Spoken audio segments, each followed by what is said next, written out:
Hai, Assalamualaikum. Salam sahabat YouTube. Okay, selamat datang ke channel saya. Channel saya ni ada masa dia saya cerita pasal saya punya aktiviti dekat kebun. Ada masa dia saya cerita pasal hobi saya. Dan ada masa dia saya akan cerita pasal kajian-kajian sejarah Islam lah. Kan? So, berkenaan dengan kajian sejarah Islam ni saya baru je buat. Bermula daripada awal tahun ni ataupun hujung tahun lepas, kan. Dan insyaAllah pada video kali ni saya akan menyambung semula berkenaan dengan ending video saya yang episod yang lepas, yang mana saya kata teori evolusi tu kita tak boleh pakai, kan. Jadi saya nak huraikan lah macam mana, apa daripada sudut mana yang saya katakan teori evolusi tu tak boleh pakai. Jadinya saya mulakan lah ni. Okey, pertama sekali kita kena bezakan evolusi dengan adaptasi, kan. Adaptasi ataupun mutasi ataupun natural selection ataupun survival of the fittest, kan. Ini semua ni memang dapat diperhatikan, kan. Sebab sains ni bercakap tentang observable science dengan historical science. So bahagian yang adaptasi apa semua ni dapat diperhatikan. Tetapi bahagian evolusi pula, kan, yang mana evolusi ni kalau mengikut definisi dia, kan, macam mana Charles Darwin dalam Origin of Life dia kot, menceritakan yang dia adalah terjadi secara kebetulan, di mana terdapat unsur-unsur kimia ataupun mineral yang berada dalam laut ataupun tasik ke apa ke, yang mana unsur ni boleh berinteraksi sesama dia sendiri. Kemudian adalah terjadinya fenomena macam mungkin sinaran matahari ke, kan, panahan peti ke, ataupun corona mass ejection ke, ataupun apa-apa sinar-sinar yang pelik-pelik lah, yang menyebabkan sel-sel ni mula membentuk orang kata simple organisme ataupun unicell punya organisme, kan. Pendek kata macam ameba lah apa semua, kan. Jadi dalam teori dia ni, dia mengatakan nyawa tu terjadi secara kebetulan. Dan daripada organisme unicell ni, yang mana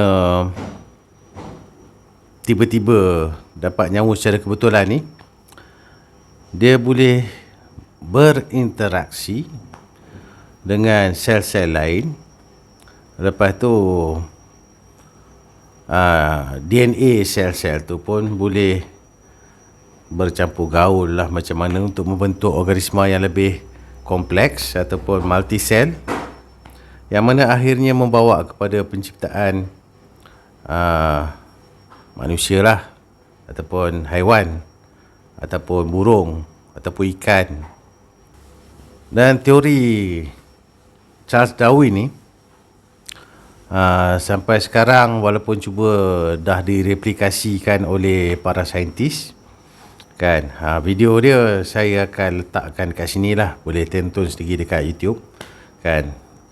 So orang yang buat video ni, dia cuma orang kata menceritakan tentang hasil kajian daripada orang yang mendakwa dia boleh buat tu, tapi rupa-rupanya sampai sekarang tak boleh buat, kan. Jadi cerita dia memang sampai sekarang tak boleh buat lah. Sebabnya apa? Sebabnya di dalam Al-Quran sendiri ada ceritakan yang mana Allah menjadikan haiwan ni, baik berkaki dua, berkaki empat, berjalan atas perut, kan, merangkap diri atas kaki dua, Macam-macam lah rupa haiwan ni, kan, daripada air. Dan di dalam kitab Kejadian, kan, kitab Kejadian ni Old Testament lah, kan. Kitab Kejadian menceritakan yang Tuhan tu menjadikan burung, ikan, tumbuhan, manusia, haiwan darat pada hari yang berlainan, supaya kita tahulah yang dia tak jadi daripada satu single organisma. Jadi persamaannya di sini adalah dalam kitab Genesis mengatakan Tuhan menjadikan burung berasingan dengan ikan, berasingan dengan haiwan darat. Dan dalam kitab Quran juga mencatatkan yang Allah menjadikan haiwan berkaki 4, berkaki 2, mengangkat atas perut, jalan tegak, apa semua, kan, by its own individual design. Walaupun dia datang daripada building block yang sama ataupun kaedah yang sama, iaitu daripada air. Jadi apa kata saintis pula? Kata saintis, saintis ni kita bahagikan kepada 3. Sekarang ni yang nampak 3 lah, kan. Satu dia panggil evolutionist, yang percaya pada teori Darwin tadi. Satu lagi dipanggil creationist. Creationist ni dia akan menyamakan apa yang ada dalam kitab tu dengan sains. Dan satu lagi evolutionist biologist. Yang mana evolutionist biologist ni dia adalah mengambil pertengahan, kan. Dia ambil pertengahan. So perbezaan evolutionist biologist ni dengan creationist, evolutionist biologist ni dia percaya kepada teori evolusi, manakala creationist ni dia tak percaya kepada evolusi langsung, tapi macam adaptasi sikit-sikit tu adalah, macam variant kepada semut ke, variant kepada subspesies macam itulah. Secara mudahnya, kan, creationist ni dia percaya kalau manusia tu dijadikan, dia dijadikan saja. Sebab creationist dia betul-betul percaya pada apa yang ternyata dalam Bible, yang mana Bible mengatakan Adam turun lebih kurang 4,000 tahun sebelum Masihi. Jadi dia percaya yang Adam tu adalah manusia pertama, kan. Tetapi kalau macam evolutionist biologist ni, dia percaya yang Homo erectus, Homo habilis, Homo florensis, Homo sapiens, Homo neanderthalis, Homo denisovans, Homo apa lagi tu, itu adalah manusia. Yang mana dia akan bercampur gaul apa semua, berevolusi, beradaptasi sampai menjadi manusia, kan. Tapi evolutionist biologist ni pun ada beberapa kumpulan juga, yang mana ada yang percaya lebih ke belakang lagi, sampai kepada orang kata dia punya nenek moyang manusia ni dia percaya Australopithecus yang dipanggil Lucy tu, yang lebih kurang 2 juta lebih tahun tu. Okey, selepas kita tahu yang ada golongan evolutionist, lepas tu ada golongan evolutionist biologist, dan juga ada golongan creationist, kan. Kita orang Islam ni kalau mengikut Al-Quran, kita tergolong dalam golongan mana?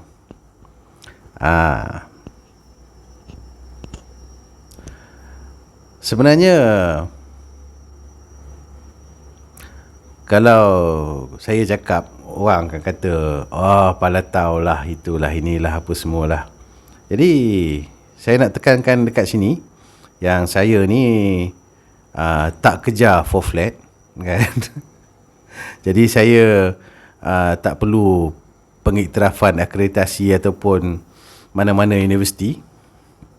Dan dekat sini juga saya ni pun bukanlah jahil bab agama, kan. Walaupun pendidikan setakat sekolah agama rakyat, kan, macam sekolah kafar zaman dulu-dulu lah, kan. Tapi di sini kalau kita ikutkan Al-Quran, kita adalah evolutionist biologist. Tetapi kita ikut jalan yang tak samalah dengan apa nama tu, Mat Saleh punya evolutionist biologist ni. Ada sebab dia. Nanti saya cerita. Saya rasa macam fast forward sangat.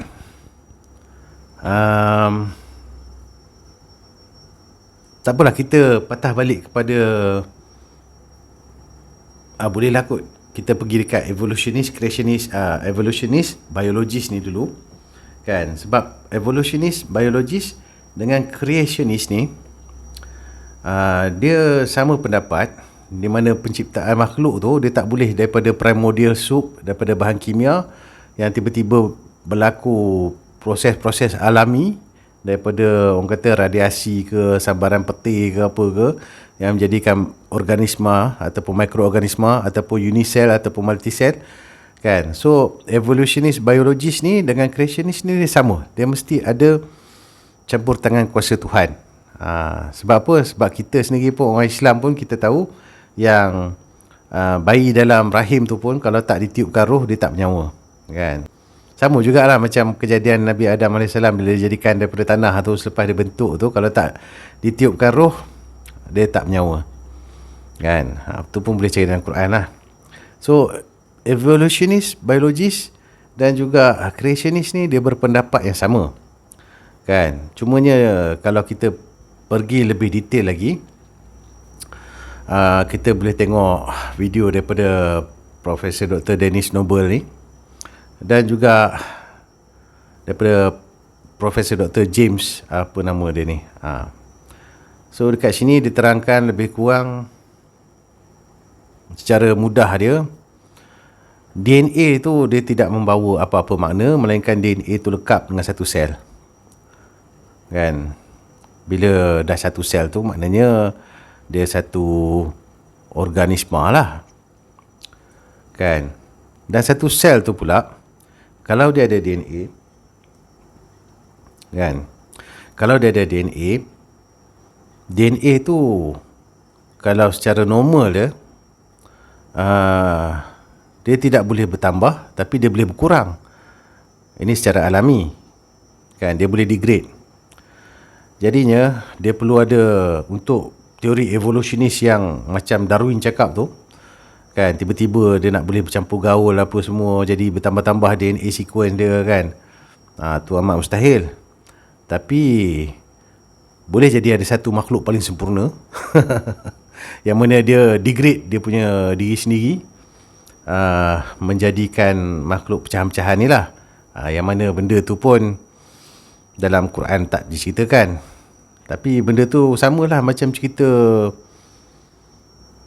alien tu, kan. Mana ada seorang arkitek tu, lepas dia minum air, lepas tu air dia, badan dia hancur, lepas tu masuk dalam air apa semua. Macam tu lah. Dia reverse creation. Kalau macam tu boleh lah. Sebab dia daripada satu makhluk yang dah sempurna, kemudian DNA dia pecah-pecah balik supaya DNA dia bercantum-cantum jadi benda-benda lain lah. Yang mana dalam Quran tak cakap macam tu, kan. Dan dalam kitab Old Testament pun tak cakap macam tu, kan. Dan kalau kita tengok balik video Dennis Noble ni pun, dia menceritakan yang dalam DNA ni dia hanya ada switch, tapi programming dia adalah pada sel. Jadi organisma tu memang kena ada lah, kan. Cumanya organisma tu di masa permulaan Tuhan jadikan, rupa dia kita tak tahulah. bagi orang creationist, dia kata manusia tu memang jadi manusia lah. Bila Adam tu dijadikan manusia lah. Bila burung kakak tua tu dijadikan, dia akan jadi burung kakak tua lah. Bila burung puyuh dijadikan, dia akan jadi burung puyuh lah. Kan? Dan memang akan ada variasi dalam kumpulan burung puyuh, dan memang akan ada variasi dalam kumpulan burung kakak tua, dan memang ada variasi dalam kumpulan manusia. Itu teori creationist. Tapi untuk teori evolutionist, dia katalah secara ringkas dia, selepas satu makhluk tu dijadikan, kan, dia boleh ada satu leluhur burung, dia boleh ada satu leluhur reptilia, dia boleh ada satu leluhur mamalia, dia boleh ada satu leluhur primate, dia boleh ada satu leluhur manusia, yang mana memang dia leluhur masing-masing, jalan masing-masing yang akan mungkin setengah orang akan kata evolusi, kan, tapi saya nak guna perkataan adaptasi lah, ataupun mutasi, sebabnya nak bezakan daripada teori evolusi Darwin lah, yang mana benda tu terjadi daripada primordial soup apa semua tu, sehinggalah menjadi makhluk yang kita nampak sekarang ni. Okey, berbalik kepada soal yang saya kata kita orang Islam ni sebenarnya adalah evolutionist biologist ni, kan. Kita tengok dalam Quran balik, kan. Dalam Book of Genesis pun sama, dia ceritakan tentang kejadian Nabi Adam, kan. So dalam Quran pun diceritakan tentang kejadian Nabi Adam daripada tanah apa semua, kan. Tapi dalam Book of Genesis saya tak pastilah, kan. Sebab dalam, yalah, masa dia ceritakan yang alam ni dijadikan dalam 6 hari. Hari ke pertama dijadikan apa, kedua dijadikan apa, ketiga, keempat, kelima, keenam, lepas tu ketujuh tu, yang mana masa haiwan darat ni dijadikan, masa burung dijadikan apa semua tu, dia tak cerita dia jadikan daripada apa. Tapi dalam Quran dia ceritakan, kan, dia jadikan manusia daripada air pun ada, dia jadikan haiwan berkaki 4, berkaki 2, berdiri, berjalan atas perut apa semua, daripada air pun ada. Dia ceritakan semua makhluk atas bumi ni daripada air pun ada. Dan dia ceritakan yang Adam ni dijadikan daripada tanah pun ada. Jadi pemahaman orang Islam dulu-dulu, kan, dia faham kita ni semua keturunan Adam. Betul lah, yang mana Nabi Adam alaihissalam tu dijadikan daripada tanah. Ataupun dalam Al-Quran pun ada cerita yang dijadikan manusia ni daripada saripati tanah, kan, maknanya unsur-unsur dalam tanah. So betul lah, kan, tak ada masalah dengan tu, kan. Tapi bila dinyatakan dalam Quran juga yang manusia ni dijadikan daripada air, kan, terus kita melihat yang manusia ni komposisi tubuh dia sama dengan, bukan sama, komposisi tubuh dia mengandungi banyak air. Dan bila kita tengok ayat Quran yang mengatakan yang komposisi tubuh haiwan pun banyak air macam kita juga, so kita pun terimalah betul lah mukjizat Quran ni. Dan itulah tafsir yang popular pun dalam Quran ni, kan. Tetapi kita jangan lihat daripada sudut tu.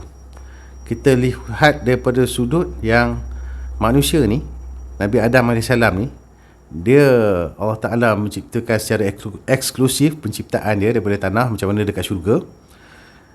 Dan ada satu jalur lagi yang mana dia menceritakan penciptaan manusia ni tak ada bezanya macam mana haiwan-haiwan yang melata di atas muka bumi ni. Terkejut? Jangan terkejut. Sebab dalam surah Al-Baqarah ayat 30 pun dia ceritakan yang, yalah, kan, Dan ingatlah pada satu ketika dahulu mana aku berkata pada para malaikat yang aku nak menjadikan satu khalifah di atas muka bumi, kan. Lepas tu malaikat pun bertanya, adakah nak menjadikan makhluk yang nak melakukan kerosakan, kan, pertumpahan darah apa semua. Dan Allah Ta'ala pun menjawab, aku tahu apa yang kamu tak tahu. Jadi dalam ayat tu pun dia dah menceritakan yang sebenarnya Allah Ta'ala nak ceritakan Adam tu adalah khalifah, bukanlah manusia pertama, kan. Dan malaikat pun dah menyaksikan wujudnya makhluk-makhluk yang buat kerosakan kat atas muka bumi ni. Jadi daripada situ ulama-ulama sekarang lah mentafsirkan yang kewujudan manusia Homo erectus Homo sapiens yang secara saintifiknya telah terbukti berusia lebih kurang 200,000 tahun. Homo Neanderthal pun 200,000 tahun. Sama juga dengan yalah manusia-manusia yang purba ni lah, zaman batu apa semua ni. Sebab zaman manusia ni kita bahagikan kepada zaman batu dengan zaman logam. Zaman batu ni dia bermula daripada 200,000 tahun yang dahulu, zaman Paleolitik. Lepas tu dia sampai kepada zaman Neolitik. Zaman Neolitik ni lebih kurang 10,000 tahun yang lalu. Dan zaman logam ni lebih kurang 4,000 tahun yang lalu. Dan pada 4,000 tahun yang lalu, mengikut kitab Old Testament, Nabi Adam AS diturunkan. Mengikut kitab Islam dia 6,000 ataupun 7,000 tahun. Dapat rujukan daripada mana saya tak tahu, Wallahu alam, sebab dalam Quran tak menyertakan tarikh dia secara tepat. Dekat sini dalam kitab Old Testament ada. Dan dalam kitab Old Testament pun dia menceritakan jangka hayat Nabi Adam, Nabi Idris, Nabi Nuh, kan, berapa ratus tahun dia hidup. Dan secara bukti arkeologi dia, para saintis antropologis ni, bila dia orang ekskavasi, dia orang jumpa rangka Homo sapiens, rangka Homo Neanderthal, lepas tu apa-apa lagi lah. Kebanyakan dia, bila dia tengok rangka-rangka tu, dia anggarkan yang rangka-rangka tu adalah dalam berusia 30 tahun, 40 tahun. Tetapi Nabi Adam AS, semasa dia turun ke bumi ni, yang mana dia turun pada zaman logam, dia boleh hidup sampai 900 tahun. Yang mana ada juga manusia yang dijadikan daripada air, sama proses daripada haiwan-haiwan darat ni, sama, dalam Quran lah cerita sama proses kan, yang hidup setakat 40 tahun berdasarkan rekod fosil. Jadinya para saintis ataupun antropologis barat ni, dia cuba memasukkan satu teori baru pula yang mengatakan macam mana persepsi masa ataupun persepsi tahun satu-satu zaman tu, ataupun satu-satu kaum tu, ataupun ialah satu-satu kaum lah kot, ataupun satu-satu zaman tu dia berbeza. Ada orang yang setiap kali musim perubahan musim lah kan, dia kira 1 tahun. Macam dekat Eropah tu, dia ada musim panas, musim sejuk, musim luruh, musim bunga, kan. So setiap musim tu dia kata 1 tahun. So dia bergantung pada persepsi budaya masyarakat tu lah untuk menganggarkan tahun tu. Sebabnya benda ni memang dinyatakan dalam Quran pun, dalam surah Al-Kahfi ada persepsi yang kita ambil tahun Gregory ataupun tahun Syamsiah, dan ada persepsi yang kita ambil tahun Qamariah, kan. So 300 tahun Syamsiah sama dengan 309 tahun Qamariah. Yang mana kalau kata adalah kesilapan dalam rekod umur Nabi Adam AS masa diturunkan ke dunia ni, kan, dia kata 900 tahun Lebih lah, 920 ke 960 tahun. Dia beza dalam 30 tahun je pun, kan? Sebab setiap 300 tahun 9 tahun, kan? Jadinya kalau ikut sejarawan Islam pula, dia akan letak pada 6,000 tahun ataupun 7,000 tahun sebelum Masihi, yang mana tak tahu rekod dia kat mana dia dapat. Jadinya saya lebih, minta maaf cakap lah, saya lebih cenderung kepada pakai rekod orang Yahudi dalam menentukan tahun ni. Sebab tahun daripada orang Yahudi ni, dalam kajian saya, dia lebih menepati, di mana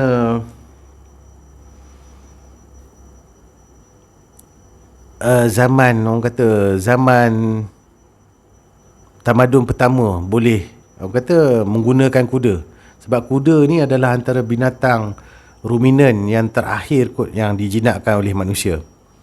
Jadi binatang haiwan pertama yang didomesticated untuk tujuan membantu manusia adalah anjing, kan? Itu berlaku pada zaman Neolitik, 10,000 tahun lepas. Kewujudan tamadun yang menjinakkan kuda, ya, ataupun menggunakan kuda dalam urusan seharian dia, wujud lebih kurang 3,300 tahun sebelum Masihi, yang mana bersamaan dengan jangkaan masa Nabi Idris AS ada dekat atas bumi inilah, kan? Sebabnya dalam sumber Israeliat mengatakan Nabi Idris AS ni diajarkan ilmu untuk menjinakkan kuda. Selain ilmu menjahit, ilmu pertanian, ilmu astronomi, ilmu matematik, dan juga ilmu menulis. Yang mana tulisan pertama ataupun tulisan yang dalam bahasa bukan bahasa lah, bentuk kuniform, dikesan pada zaman lebih kurang tu jugalah, kan? Kuniform. Apa lagi kita berhenti setakat tu dulu. Oh, ada lagi, kita boleh teruskan lagi, yang mana jangkaan masa Nabi Nuh alaihissalam, banjir besar tu, pun dapat dikesan dalam epik Gilgamesh, epik Atrahasis dengan Eridu Genesis kot, yang mana kisah-kisah tu mengenai kisah banjir besar tu lah, kan? Walaupun dia ada berbentuk dongeng sikit, kan? Cumanya kita ambil kita punya sejarah sendiri, kan? Kita hidup tahun 2000 ni pun, bila kita nak menceritakan sejarah tentang Kota Melaka pun, kita dah, orang kata, tak berapa tahu. Dan bila kita nak pergi lagi sampai sejarah Candi Lebah Bujang yang dah mungkin 1000 tahun dulu, kebanyakan rekod dah lenyap. Jadinya berdasarkan, orang kata, analog ni lah, kan, ataupun perbandingan ni, saya boleh katakan yang kejadian epik Gilgamesh, banjir dalam epik Gilgamesh, Atrahasis, epik Atrahasis dan juga Eridu Genesis tu, dia tak boleh lebih daripada 500 tahun. Kalau lebih daripada tu, dengan kemampuan manusia zaman tu, dia akan jadi lagi, saya silap, dia orang perlu melakukan ekskavasi arkeologi untuk tahu cerita pasal banjir besar tu, kan? Maknanya orally transmitted punya history punya source ni mungkin dah tak reliable. Dan sebenarnya ini bukan kali pertama saya merujuk sumber Israeliat lebih daripada sumber Islam. Sama juga dalam kisah Ashabul Kahfi dan juga kisah Zulkarnain Tori. Sebabnya saya mendapati macam ada satu kepelikan di mana pengkaji agama Islam sendiri seolah-olah nak menafikan kitab-kitab terdahulu, sedangkan dalam Al-Quran sendiri pun dalam surah Yusuf ayat 111 tu mengatakan Al-Quran ini diturunkan adalah untuk membenarkan kisah-kisah, ada yang terjemahan dia kata kisah-kisah Nabi yang terdahulu, supaya kita mengambil iktibar daripada dia, kan. Cumanya saya rasa pelik lah kenapa pengkaji-pengkaji agama Islam yang terdahulu ni dia pergi jauh sangat lah, kan. Sampai Zulkarnain tu pergi ke angkasa lepas, kan. Sampai Zulkarnain tu menyebarkan agama tauhid dekat wilayah jajahannya, yang mana benda tu tak berlaku, kan. Sebab dalam Al-Quran juga menyatakan yang setiap umat terdahulu diutuskan Nabi masing-masing, yang mana tradisi menyebarkan agama tauhid ni berlaku selepas daripada agama Kristian, seperti yang diceritakan dalam Gospel of Mark, chapter 15 verse 16 ke macam mana ke, lebih kurang lah. Sebab memanglah Zulkarnain yang dikatakan dalam cerita tu memang beragama Kristian, kan. Lebih tepat lagi Raja Himyar yang bernama Zunuas. So saya berasa pelik lah kenapa sejarawan Islam sendiri pun tak orang kata dia ada motif tertentu lah, kan. Senang cakap macam tu lah. Jadinya secara ringkas, analog, saya mengkaji perbandingan ataupun persamaan antara dua kitab ni, kan. Saya cerita yang Al-Kahfi dulu lah, sebab cerita tu saya dah selesaikan, di mana dalam surah Al-Kahfi tu, kan, kalau tak silap saya ada satu ayat tu berkata, dan mereka bertanya kepada kamu tentang Zulkarnain. Dekat sini yang muncul nama Zulkarnain tu. So kemudian dia ceritakan cerita-cerita dia apa semua tu, yang mana analog dia tu kita boleh jumpa dalam Book of Isaiah chapter 45. Tapi part yang dan mereka bertanya kepada kamu tentang Zulkarnain tu, itu ada dalam Book of Daniel chapter 8, yang menceritakan tentang seekor kambing bertanduk dua yang duduk di seberang sungai. Yang mana kambing bertanduk dua tu adalah orang kata mimpi Nabi Daniel AS, yang mana akhirnya diceritakan dalam Book of Isaiah lah, kan. Dia macam fulfill the prophecy. Sama juga dia punya cerita dia tentang Ashabul Kahfi tu, yang mana pada ayat 15 kot dia menceritakan tentang kaum kita itu menyembah satu yang lain, kan. So orang Yahudi tahu cerita ni, kan. Dan dalam cerita tu pun pemuda Ashabul Kahfi tu kata kaum kami menyembah satu yang lain, kan. Kemudian kalau kita cek dalam kitab Al-Quran pun ada cerita pasal Nabi Ilyas, yang mana kaum Nabi Ilyas tu menyembah Baal. Yang mana benda ni pun ada juga dalam Book of King 1, yang menceritakan tentang Raja Ahab memaksa rakyat dia menyembah Baal, yang mana ajaran dia tu diteruskan oleh anak dia, Raja Ahaziah, kan. Nabi Ilyas dia mengalahkan Raja Ahab, so Raja Ahab ni digantikan oleh Raja Ahaziah. Raja Ahaziah ni meneruskan kesyirikan bapa dia tu lah, kan, menyembah Baal. Sebab tu Ashabul Kahfi tu saya kata dia bermula zaman tu, kan. Dan saya terpaksa mengkaji siapakah raja yang dibangunkan, yang dikatakan kata sanggup nak membina masjid apa semua tu untuk golongan pemuda Ashabul Kahfi ni. Sampai-sampai pada zaman tu adalah raja yang membebaskan orang yang Yahudi daripada tawanan Raja Babylon ni, yang membawa dia orang balik dan membantu dia orang membina semula kota Jerusalem dan Haikal Sulaiman tu. Yang raja tu adalah Raja Cyrus the Great lah. Yang mana Raja Cyrus the Great tu balik kepada cerita Book of Daniel yang pergi. Saya dah cerita dah, saya dah selesaikan cerita ni dah, kan. Jadinya saya menggunakan analog tu juga untuk mengkaji ni, yang mana dalam surah Al-Araf pun diceritakan yang Allah Ta'ala menjadikan bumi ni, ataupun macam mana kejap, saya pun ada nota saya pakai ChatGPT. Saya pakai chat GPT juga. Macam mana yang Lily J dalam video-video dia menceritakan macam mana dia tanya chat GPT tu. Chat GPT tu pun mengaku kata Islam ni betul apa semua berbanding dengan agama. So why not?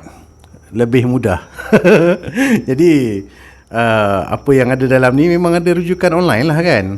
Sebab saya buat rujukan online. Saya tak buat PhD, saya tak buat master, saya tak ada buku pun belakang saya kan. So dalam surah Al-A'raf ni pun dia menceritakan, surah Al-A'raf ayat 54, dia menceritakan yang Allah menciptakan langit dan bumi dalam 6 hari dan kemudian dia meletakkan dirinya di atas arash kan. So kalau dalam kitab Genesis pun dia ceritalah hari pertama menciptakan cahaya memisahkan siang dan malam, kedua Tuhan menciptakan cakrawala untuk memisahkan air di atas dan di bawah, ketiga Tuhan mengumpulkan air di satu tempat sehingga tanah kering muncul dan menciptakan tumbuh-tumbuhan, keempat menciptakan matahari, bulan, bintang untuk mengatur waktu, kelima menciptakan binatang-binatang di laut dan burung-burung di udara, keenam menciptakan binatang darat, hari sama juga menciptakan manusia, dan ketujuh adalah hari yang dikatakan rehat lah kan. Siapa yang rehat kan, tak tahulah kan.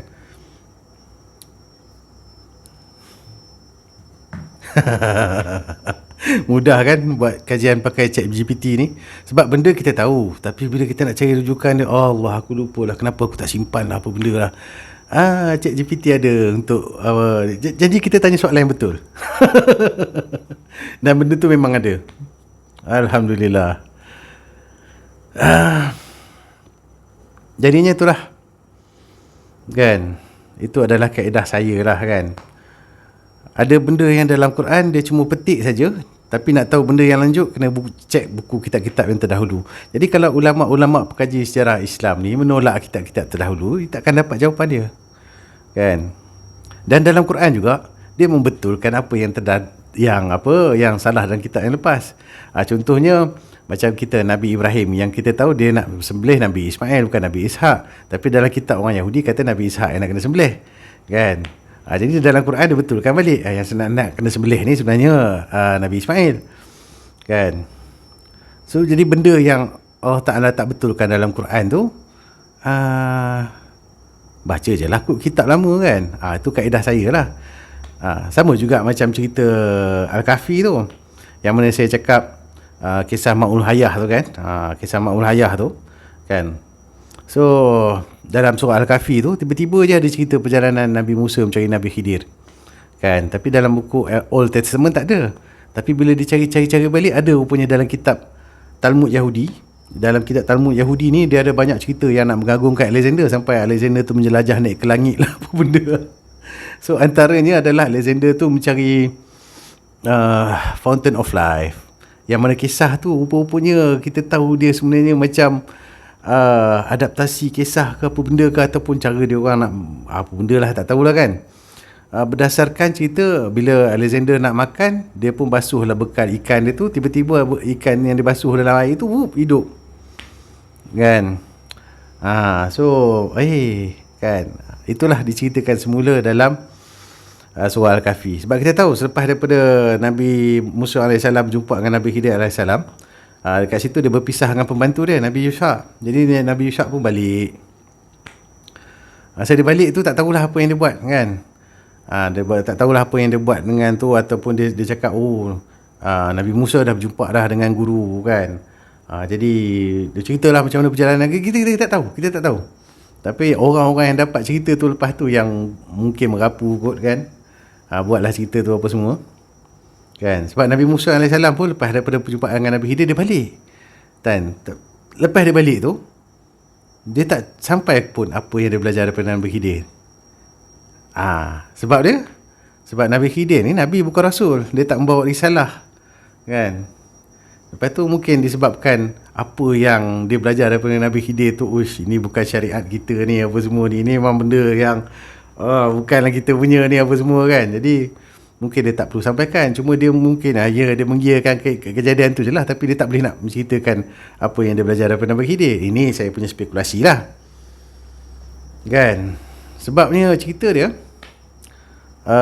yelah kan, takkanlah maknanya cerita tu memang Orang Yahudi tahu, mungkin satu daripada Nabi Yusuf bawa, satu lagi daripada Nabi Musa bawa. Cuma apa yang dia belajar daripada Nabi Khidir alaihissalam tu memang dia tak ceritakan. Tapi bila sampai ke orang Yahudi pun macam tiba-tiba je. Yalah, benda ni berlaku zaman Nabi Musa hidup berapa? 1500, 1400 tahun sebelum Masihi. Tiba-tiba je kisah Fountain of Life ni muncul 200 tahun Masihi. 1600 tahun selepas tu. Kan, masa tu pula zaman orang tengah Syria legend lah, apa semualah, yang mana propaganda Greco-Roman ni tengah naik kan. Dia nak menaikkan Alexander. For what reason tak tahulah kan, yang dia nak naikkan orang Greek, orang Roman ni kan. For whatever reason tak tahulah kan. So wujudlah legenda macam-macam ni. Dan cerita Gates of Alexander tu pun, kalau mengikut sejarah Islam dia surah Al-Kahfi tu turun 622 Masihi. Cerita pasal Alexander, Gates of Alexander ni, tembok Alexander yang dikatakan tembok Yajuj Majuj binaan Alexander ni, versi pertama dia ditemui 628 Masihi. Kan, maknanya dia tirulah apa yang ada dalam surah Al-Kahfi tu. Kemudian dia nak selitkan juga Alexander tu. Sedangkan yang hakikat sebenarnya tembok tu kan, tak pernah ada pun dalam legenda dia orang ni lah kan, sebelum daripada kisah surah Al-Kahfi tu turun.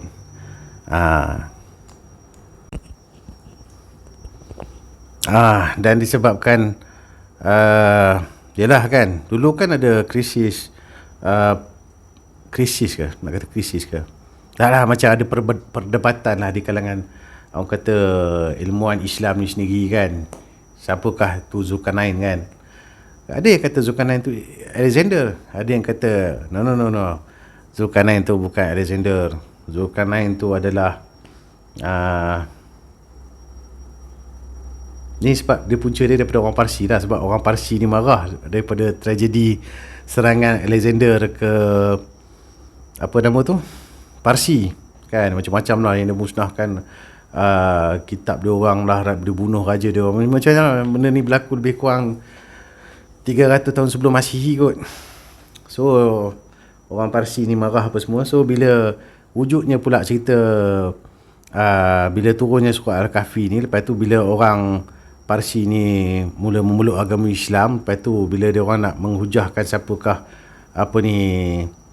Alexander tu, siapakah Zulkarnain tu, lepas tu kalau berdasarkan ulama-ulama Islam dulu, Imam At-Tabari lah, Imam At-Tabari ni dia hidup lebih kurang 900 tahun Masihi.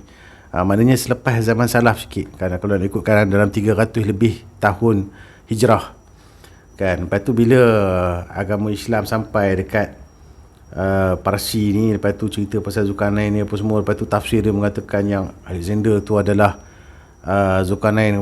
Dia orang come out dengan dia orang punya versi sendiri kan. Sebab apa, dia orang memang ada perasaan marah kepada Alexander tu, tak hilang lagi kan. Macam mana orang macam ni dia boleh dikatakan orang yang tu beriman lah apa semua. So dia orang come out dengan dia orang punya versi of siapakah Zulkarnain sendiri, yang mana masa tu dia orang for whatever reason lah, tak tahulah kenapa dia orang mengangkat Raja Darius sebagai Zulkarnain kan. Most probably sebabkan Behistun inscription, yang mana dalam Behistun inscription tu Darius tu dia declare diri dia yang dia adalah wakil kepada Tuhan di atas muka bumi ni untuk merintah bumi lah kan, most probably kan, daripada Behistun inscription. Dan kebetulan pula Raja Darius tu pula dia ada sepupu dia yang memang daripada keturunan Zulkarnain sendiri. Zulkarnain pula, keturunan Cyrus the Great. Sepupu dia nama Bardia. Lepas tu wujudlah cerita Ma'ul Hayah Zulkarnain bersama dengan menteri dia, Nabi Khidir. Jadi terpulang lah kalau nak percaya cerita tu kan. Benda ni tahulah, benda ni orang yang mengkaji sejarah, mengkaji apa semua tu, dia tahulah benda yang ni. Kalau duk mendengar cerita ustaz je, menedah kitab je, duduk kat masjid tengok ceramah Ustaz Ayuni, tak buka sendiri sejarah, tak cari daripada sudut benda lain apa semua ni, you tak dapat jawapan dia lah. Jangan salah faham pula, saya tak salahkan Ustaz Ayuni kan. Ustaz Ayuni tu dia cuma dia tak mau menjadi apa, pemutus kan, sebab ya ahli sunnah wal jamaah kan dia meraihkan pendapat. So dia pun merasa macam apa-apa je lah yang ada kita masukkan lah, lepas tu terpulang lah pada diri sendiri. Sebab banyak ceramah dia pun kata kan, buatlah penilaian sendiri. Dia cuma sampaikan je apa ilmu yang ada berkenaan dengan kisah-kisah tu. Kan, jadi dia adalah bagus supaya kita dapat melihat daripada semua arah, dan kita kena kaji semua arah, dan selepas kita dapat kaji semua arah tu, nanti dia akan mengarah kepada yang mana kebenaran. Sekiranya kita sanggup menerima yang sebenarnya surah Al-Kahfi tu diturunkan untuk menjawab soalan pendeta Yahudi.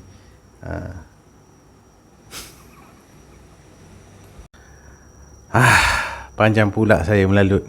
Tak apa, kita selesaikan yang kaedah saya punya kajian tu, analog kajian saya tu, macam mana saya membandingkan dua kitab ni, antara kitab Quran dengan kitab Israiliyat ni ataupun kitab Old Testament.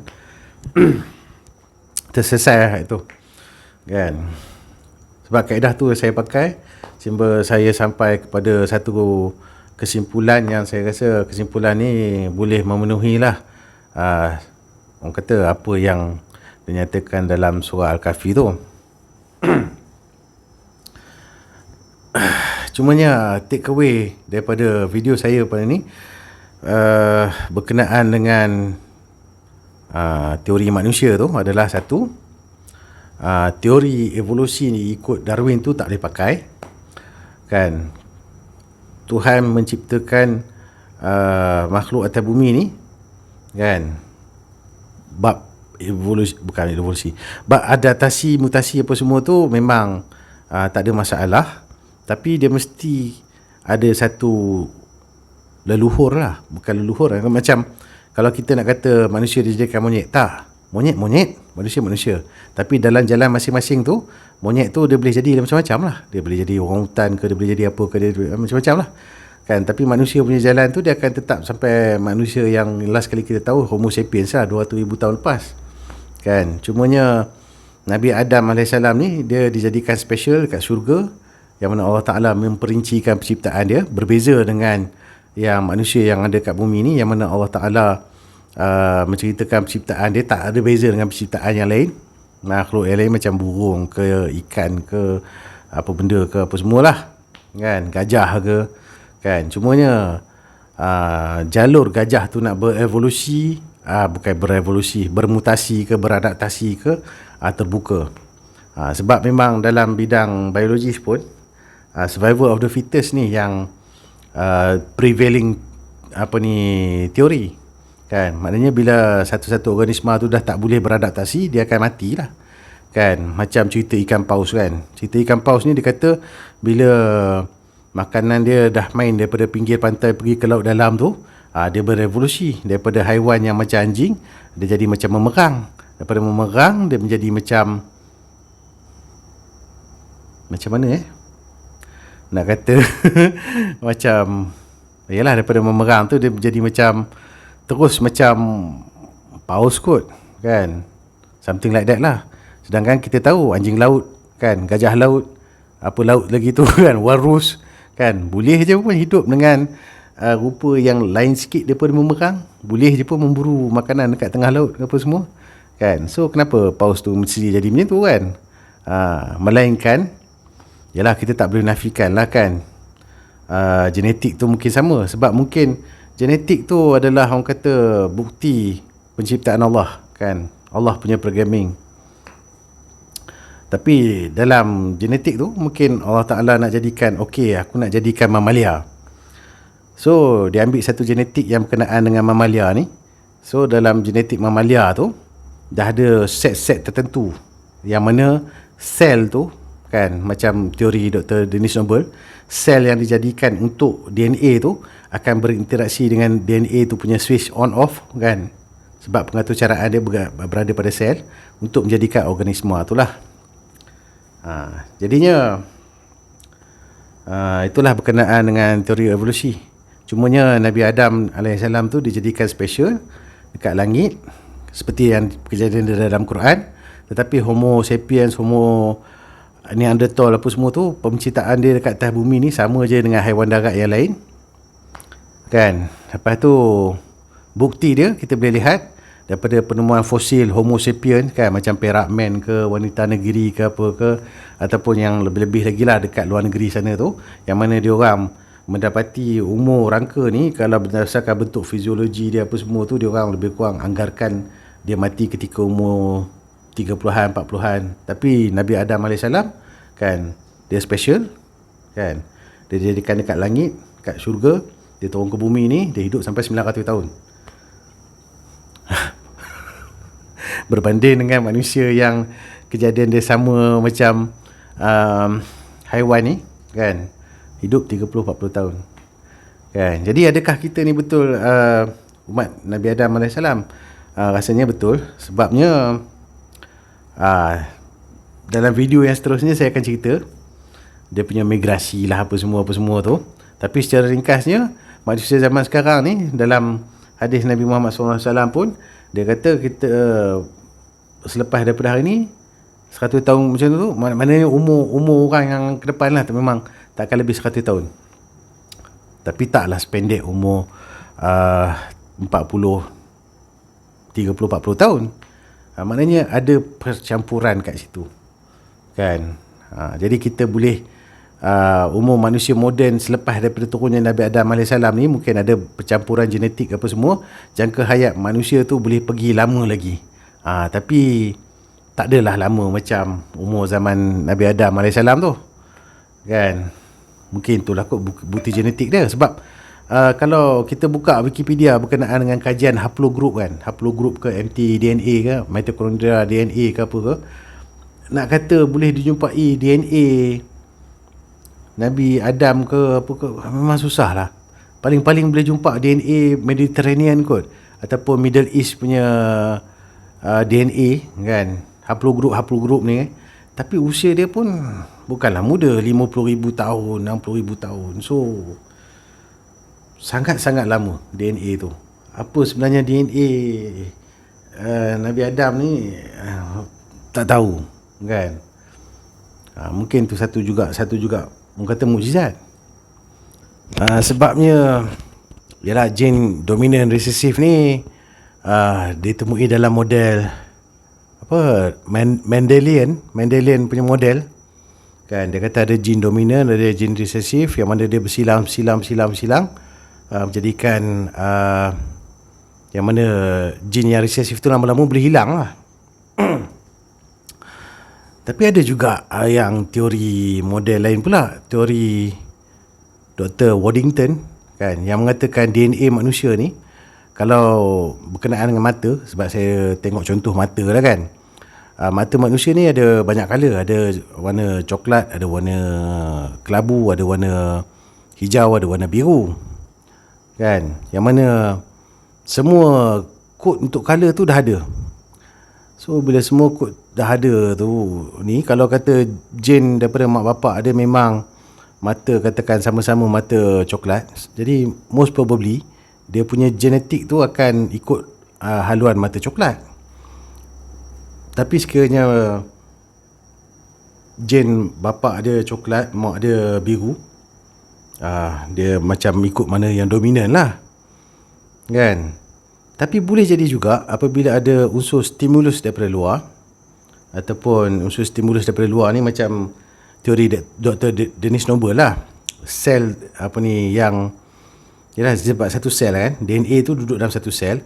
Sel ni akan berinteraksi dengan luar, mana perubahan daripada segi suhu ke, segi kimia ataupun hormon ke, pemakanan ke, boleh mempengaruhi hasil akhir dia kan. Maknanya mungkin bapak dia mata coklat, mak dia mata biru, tapi disebabkan mak dia stres, bapak dia nak kahwin lain ke apa benda ke, anak yang dia tengah mengandungkan ke, tiba-tiba keluar mata kelabu kan. So benda-benda macam tu lah kan. Itu daripada Dr. Dennis Noble punya, dan juga Dr. Waddington punya ni lah kan, teori. Jadi sebagai seorang yang hanya belajar engineering, bukannya pakar genetik pun, jadi saya tak begitu nak membuang masa lah kaji benda yang bukan bidang saya, cuma ambil bahagian yang kulit-kulit dia je, kan, yang benda yang saya mudah faham untuk serasikan ataupun harmonikan dengan apa yang ada dalam Al-Quran. Sebab kita orang Islam ni, kita percaya apa yang ada dalam kitab tu yang betul, kan. Kalau sains tu tak dapat mentafsirkan dia tu, dia belum jumpa jalan lagi lah. Itu je. Sebab sains tu akhirnya sepatutnya dia boleh membuktikan Al-Quran tu betul. Ada jugalah saya terbaca komen dalam YouTube channel Ajar, yang mana dia tengah buat macam podcast dengan 4 orang, 3 orang lagi ahli panel. Dan dalam bahagian komen tu, tiba-tiba saya terbaca, sebab saya tengok YouTube, saya suka baca komen, kan. Sebab daripada komen ni kadang-kadang kita boleh dapat input yang luar daripada apa yang panel tengah bincangkan. So saya baca komen, saya terjumpa satu komen yang mengatakan, dalam Islam dia katakan sperma tak datang daripada testis. So macam itulah kot komen dia. Nanti saya tampalkan kat sini. So betul, memang boleh jumpa ayat ni dalam surah At-Tariq kot. Yang mana dikatakan air daripada tulang sulbi dan juga daripada tulang rusuk wanita. Tulang sulbi lelaki dengan tulang rusuk wanita. So memang kita tahu sperma tu datang daripada testis. Jadi kenapa manusia ni dijadikan daripada, dalam Quran dikatakan yang manusia tu dijadikan daripada air tulang sulbi lelaki dengan tulang rusuk wanita. So pun tak salah juga sebenarnya. Cuma dalam ayat Quran tu, dia tak ceritakan di manakah air ataupun benih tu dihasilkan, kan. Dia cuma ceritakan yang sperma tu disimpan dekat satu vesikel simen ke apa benda tah, yang duduk dia dekat dengan kawasan tulang sulbi, yang mana tulang sulbi ni adalah anchor point kepada otot yang nak memancutkan air mani.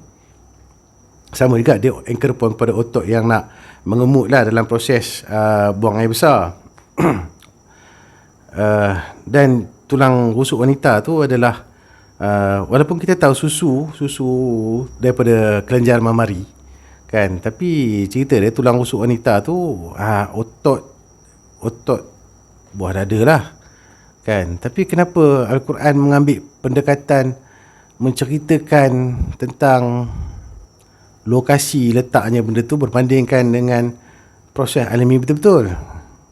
Sebab dalam Quran ni kita kena faham, dia tak menceritakan benda yang orang susah nak faham, kan. Umat Nabi Muhammad zaman tu, kan, dia cerita yang benda yang umat zaman tu macam bolehlah faham sikit-sikit lah, kan, supaya dia orang tak ada macam kan, macam tu lah kot. Sebab memang benda ni pun ada juga diulas oleh ustaz-ustaz yang terdahulu, kan. Dia mengatakan walaupun kadang-kadang ni Quran ni dia menceritakan tentang, yalah, benda ni tentang golongan flat earth lah, masa kita tengah kaji flat earth dulu, kan. Dalam Quran ni kadang-kadang dia tak cerita benda yang kita tak boleh lihat, kita tak boleh amati dengan kita punya panca indera, kan, supaya umat masa tu dia faham, kan. Tapi bila kita semakin belajar, baru kita faham, kan. Ataupun bila kita dah boleh pergi ke angkasa lepas, baru kita nampak bumi ni bulat. Sama juga bila kita dah belajar pasal sel reproduktif apa semua tu, barulah kita tahu yang sperma tu datang daripada testis. Sebab apa yang boleh dirasai, apa yang boleh dilihat, ataupun apa yang boleh dirasai dengan dilihat adalah bagi orang lelaki ketika nak inzal tu, kan, mungkin dia rasa macam, uish, mana datang pancutan yang kuat ni apa semua, kenapa tiba-tiba rasa macam otot dekat kawasan tulang sulbi tu rasa macam kan. Dan sama juga apa yang boleh dilihat yang wanita ketika wanita menyusu, kan. Mungkin surah At-Tariq tu dia setakat menceritakan tentang apa yang boleh dilihat lah, supaya kita kemudian je berfikir. Ataupun secara mudahnya, kalau kita lihat pada ayat 6, dia menceritakan tentang air yang memancut, Yang mana air yang memancut daripada tubuh manusia tu yang boleh menjadikan darah daging adalah air mani dan air susu lah. Itu sajalah kot perkongsian daripada saya pada kali ini. Sampai berjumpa lagi. Assalamualaikum.